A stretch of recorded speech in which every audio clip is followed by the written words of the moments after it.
Hey, what's up, YouTube? It's LeVar, and I am back walking you through how to use one of the best tools that I have ever used in real estate.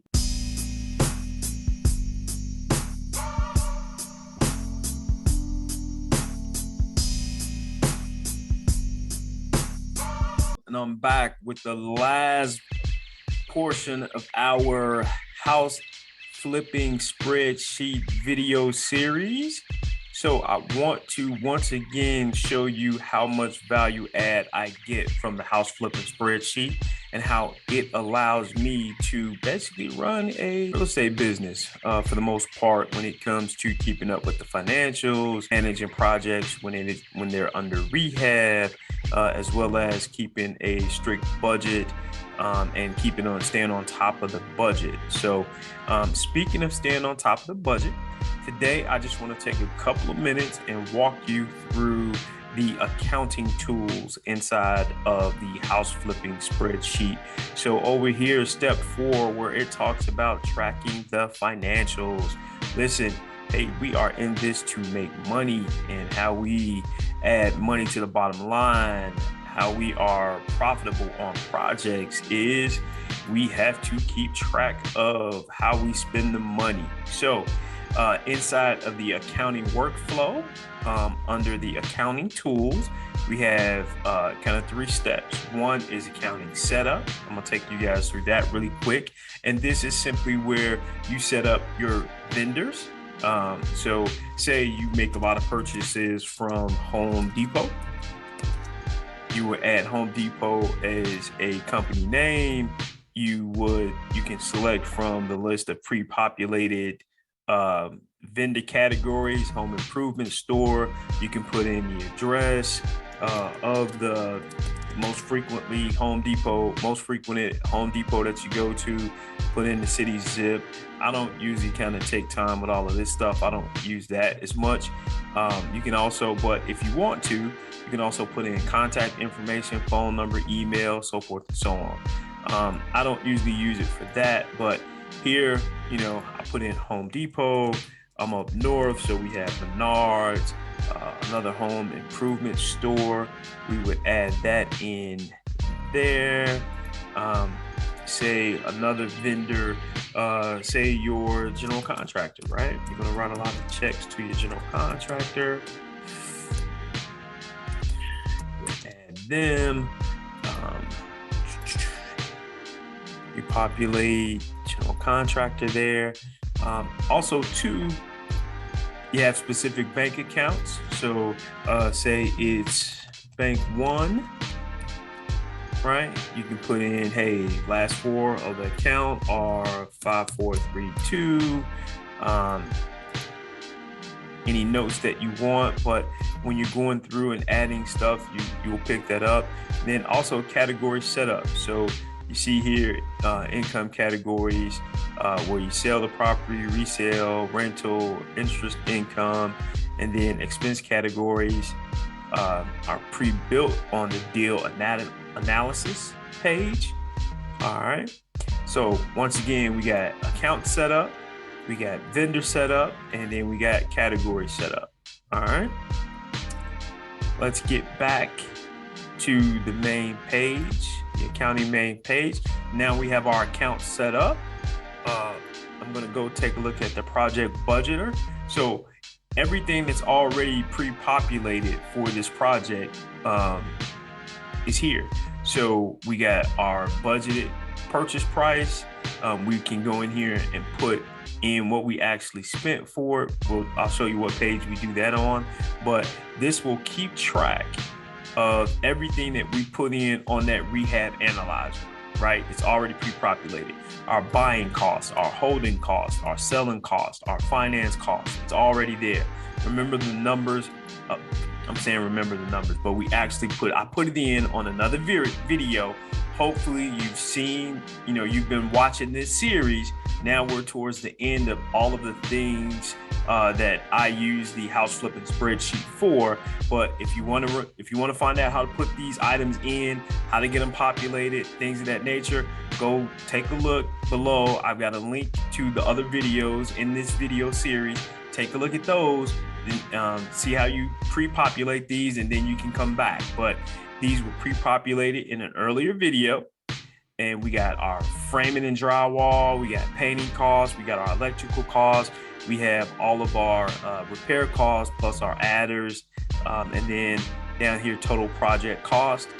So everything that is pre-populated, right? Great.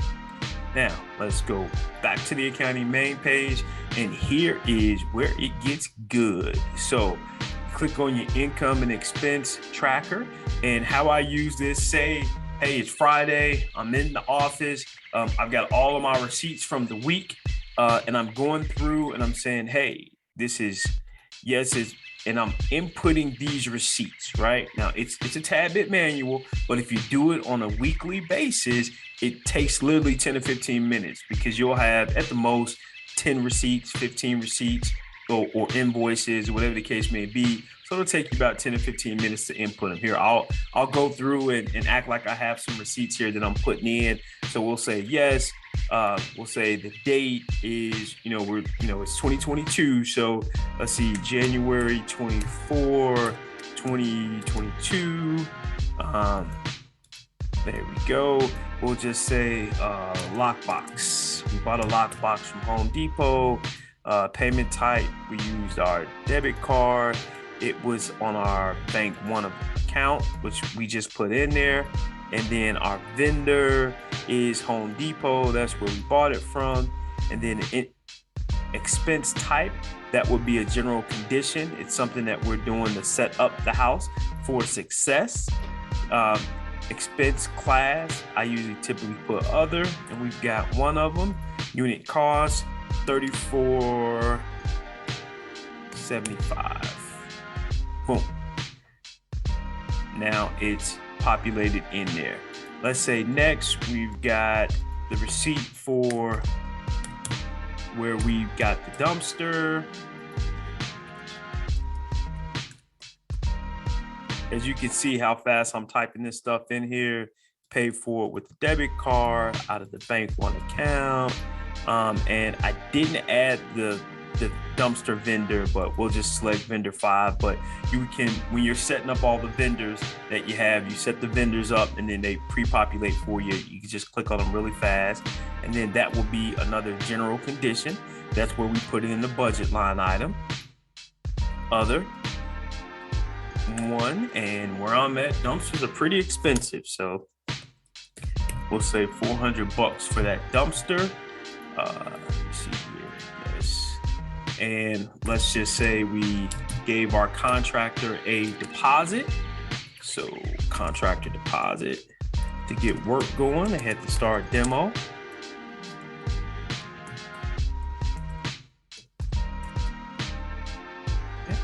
That was a check. We wrote him a check. It also came out of our Bank One account. And we didn't set him up, but we'll say he's vendor 94, and that goes to demo cost, and that will be subcontractor 1, and we'll say our demo cost, say the deposit check was $1,000 for the demo cost. Booyah. So now we've entered these receipts for the first week of the project. Now let's go back and see how this works. So now I am back on the project budgeter sheet, and here we put those costs in for general conditions. Now we have to date, we've spent $435 of 4,019. Demolition, we've got $1,000, but we didn't have anything in the budget here, so I'm over budget already. But no, we should have had something in the demo budget. But just for kicks and giggles, I'll go back and say income expense, the $1,000 contract, the $1,000 deposit we made for, say we made a mistake. It was actually for drywall and framing, because we actually have that in the budget, right? Framing and drywall. So now we made that correction. We go back to our project budget sheet. It moved it from demolition, brought it down here, framing and drywall. Now we've spent $1,000 of our budgeted $5,377, right? And now it's keeping track. We've spent a total of $1,435 on a repair cost budget of $13,771, right? There we go. Of our project cost expense of $110,500, currently we spent $1,435, right? So something else, what I actually didn't find out until using it for several projects, when we go back to our income and expense, you can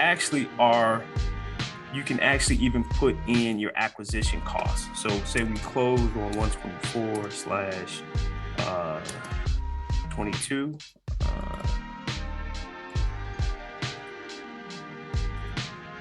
All right, and we'll say acquisition, big fat check we wrote for that out of the bank one account.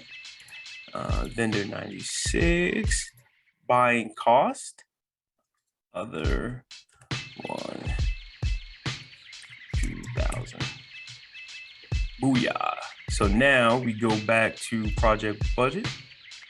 I didn't classify it right. And I use this all the time. How about that? So instead of buying cost, and purchase price, there we go. All right, so that's purchase price. We go over to our project budgeter. Booyah. And now we can say, and if you want to see how this truly populates all the way through, we're saying, hey, we bought it now. We're 100% done with those costs. Boom. So it shows us that we bought it and we came in under budget. Let's say for general conditions, right now we're saying, hey, we're only 10% complete with general conditions, right? So it says that we're projected, if that 435 is only 10%, we're projected to go over budget probably by about $329. You're doing this based on, you put in your percentage of completion so far, right? If this $1,000, we're saying we're 25% complete, or that $1,000 will take care of 25%. It's saying that projects us to spend $4,000 and we'll come in under budget for framing and drywall, $1,377, right?